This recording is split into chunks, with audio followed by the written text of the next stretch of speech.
बिस्मिल्लाहिर्रहमानिर्रहीम। अस्सलाम वालेकुम दोस्तों, उम्मीद करता हूँ आप बिल्कुल ठीक ठाक होंगे। दोस्तों आज है 8 मई सन 2021 और दिन है हफ्ता का। ओमान सुप्रीम कोर्ट के मुताबिक आज जो लॉकडाउन है रात का 7 बजे से लेकर सुबह 4 बजे तक वो स्टार्ट हो चुका है और जो कमर्शियल एक्टिविटीज़ हैं वो भी आज से स्टार्ट हैं, यानी आज से स्टार्ट हो चुकी हैं 8 मई से लेकर 15 मई तक।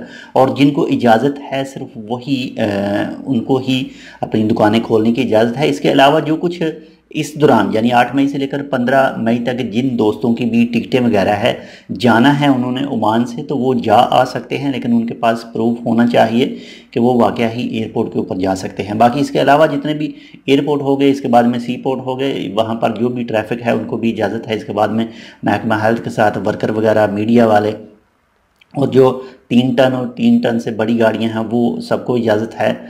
रात के वक्त नाइट बैन में भी इजाज़त है उनको चलने की।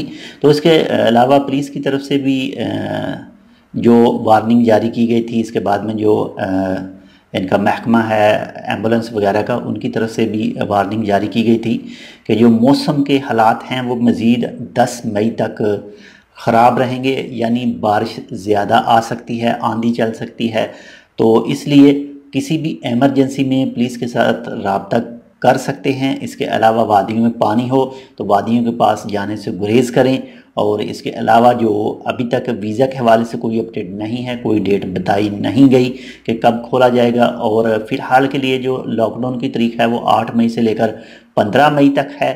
तो इंशाल्लाह फुल उम्मीद तो यही है कि 15 मई को ये ख़त्म हो जाएगा। बाकी इसके हवाले से जो भी अपडेट आती है वो ओमान सुप्रीम कोर्ट की तरफ से ही आती है। तो अगर नेक्स्ट कोई इसके हवाले से अपडेट आई तो वो भी इंशाल्लाह आपके साथ शेयर करेंगे।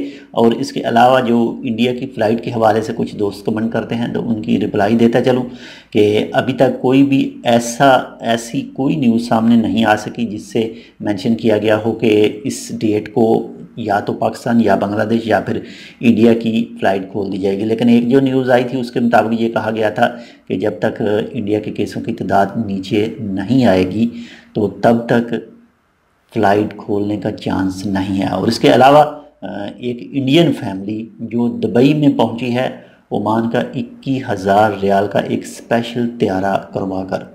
और इसके अलावा ओमान मिनिस्ट्री ऑफ लेबर के रिकॉर्ड के मुताबिक सन 2021 के पहले जो 3 महीने हैं उनके रिकॉर्ड के मुताबिक 1.4 मिलियन जो खारजी हैं एक्सपेक्ट हैं वो ओमान में प्राइवेट जॉब पर काम करते हैं, यानी प्राइवेट सेक्टर में काम करते हैं। और इन 1.4 मिलियन में 6,04,000 और 163 जो खारजी हैं वो सिर्फ मस्कत गवर्नरेट से ही ताल्लुक़ रखते हैं।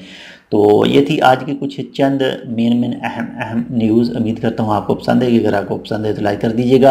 अगर आपने अभी तक हमारा ये channel tech with Urdu vlog subscribe नहीं किया तो आप इसको सब्सक्राइब कर सकते हैं। अगर कुछ आपके जहन में किसी भी तरह का कोई सवाल हो तो आप कमेंट कर सकते हैं, आपको इंशाल्लाह रिप्लाई दी जाएगी कल सुबह तक। तो मिलते हैं दूसरी अपडेट के साथ, तब तक के लिए अल्लाह हाफिज़।